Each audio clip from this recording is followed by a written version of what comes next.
Я его один раз оскорбил за то, что он русский, за то, что он пришел с оружием в руках. Спросите у него.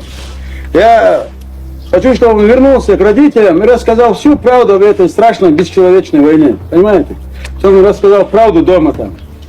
И чтобы кончилось все это. Понимаете? Как нам это надоело. А сейчас, Андрей, забирайте этого парня домой. Пускай он, дай Бог, дай Аллах ему мужество рассказать обо всем этом правду. Я вручаю вам его, передайте его матери. Я не могу вам сказать, в следующий раз мы увидимся или нет. Увидимся. Дай Бог, чтобы увиделись. Спасибо, Ильич. Дай Бог. Это лучше бремени позор. Лечи Хултыгов, чеченский деятель органов государственной безопасности, директор службы национальной безопасности Ичкерии, бригадный генерал Чеченской республики Ичкерии.